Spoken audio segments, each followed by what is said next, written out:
Hello there, welcome to episode 3 of Putting the Truth Back into True Crime with Em from FearNothing-QuestionEverything.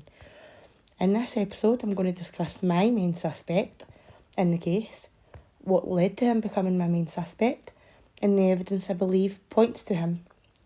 This is for entertainment purposes. I do not have anything proving he committed the crimes other than what I'm just about to explain in this video. Keyword here is suspect. I think he's suspicious. Keep that in mind. As always, like and subscribe and leave a wee comment, let me know your thoughts. I appreciate any and all support. Let's get into it. In this episode, I'm going to start off my main suspect with the initials A. I want to take you on the journey of my journey to finding out who A was and things that I've clipped together to come to this conclusion. So, I guess I'll continue. I first heard about A when I was reading through the Moscow Police Department files that were released. I was naturally shocked by what I read, but before I go any further, I'm going to let you hear the statement. Then we'll discuss the red flags that appeared for me and hopefully for you as well. On the 15th of November 2022 at approximately 11:50 hours, AA came into the substation to speak to me. I was told by Corporal Payne A went to the Gritman on the 13th of November to seek medical care for cuts on his hand. I asked A what happened to his hand. He stated on the 12th around 8 p.m, he cut his hand attempting to cut some chicken for a sandwich. A stated he was intoxicated and he was trying to cut the meat. When he was trying to cut the meat, his pocket knife slipped and cut his hand. I asked when he went to the hospital. He read his wristband from the hospital and he said he went on the 13th at 2 p.m. A told me he lived at the fraternity house. The laceration was on his right hand. He sent me a photograph of the injury and I attached it to the case. I asked A if he knew any of the victims. He stated he had seen Ethan 2 times at parties but did not know any of the females. He said the something sister house was something. These are redacted. He said it was a national standard, but he had friends from multiple sororities. He ran me through his weekend from Saturday morning. He stated he slept in Saturday morning and woke up around 9:30 a.m. He said he went to the treehouse, which was a something outhouse located at Taylor Avenue.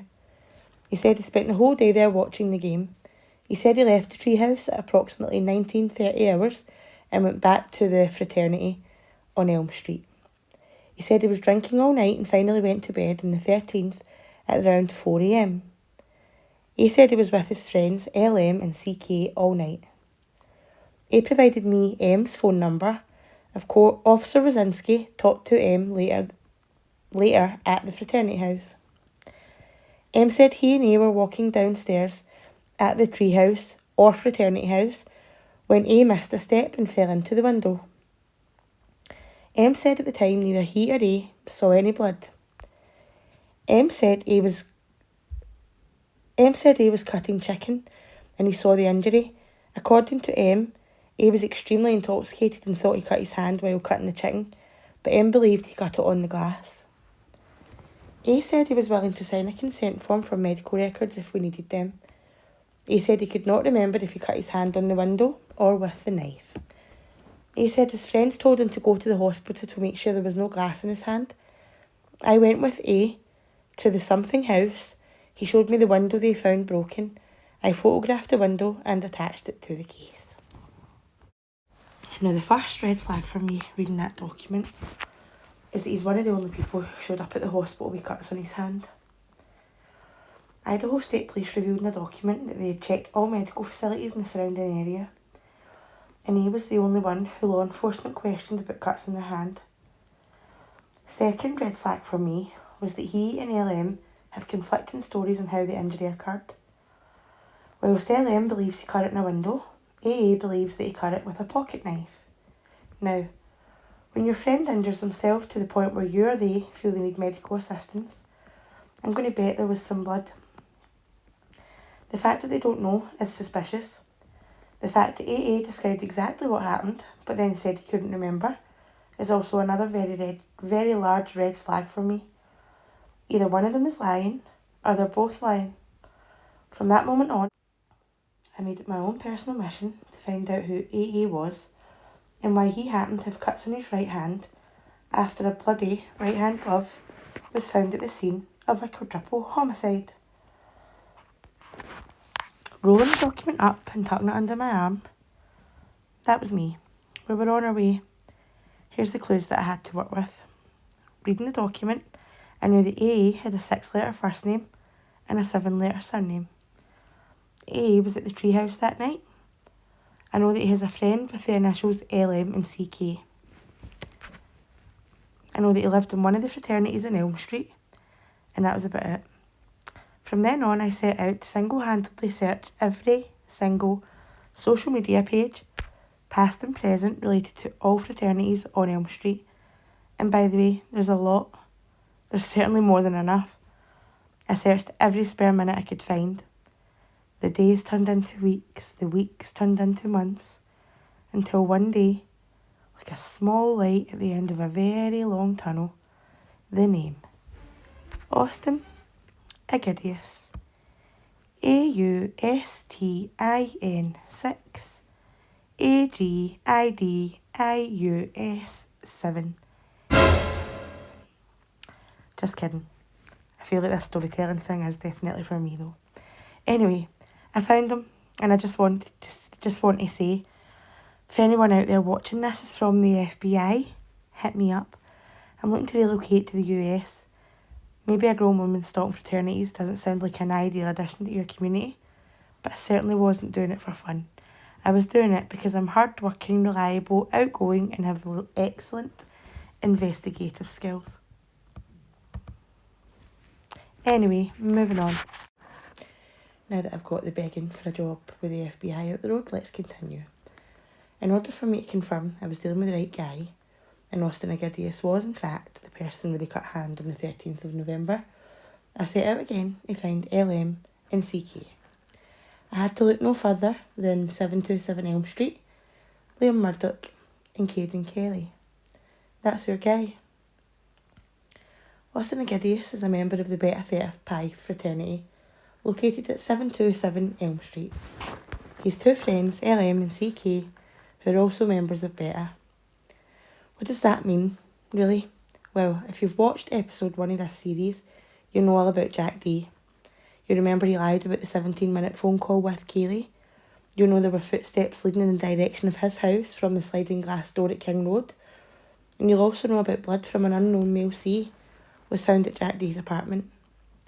Jack D is also a member of Theta Beta Pi.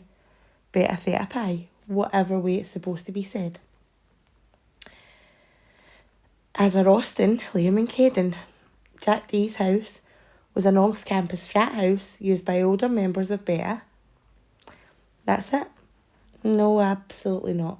Well, Dylan Mortensen, when she was being interviewed by police, stated that she thought that she had seen a firefighter and that he had really bushy eyebrows. I'll let you get a lower or could have been higher, but like... But it's in his hands? Yeah, but when I remembered it, it was like, when I saw him, I thought firefighter, like, because what said firecracker, so I was like, hey, firefighter, like, maybe he's, like, holding it to take out the fire. But when I thought about this, fire didn't even, like, occur to me like it's a bad thing. Like, I never thought, oh, fire, we have to get out. That didn't occur to me at all. I just thought firefighter, like, he's going to help us. And it wasn't like, oh, there's an intruder, like, this is bad. Like, it didn't ever occur to me, and I don't know why.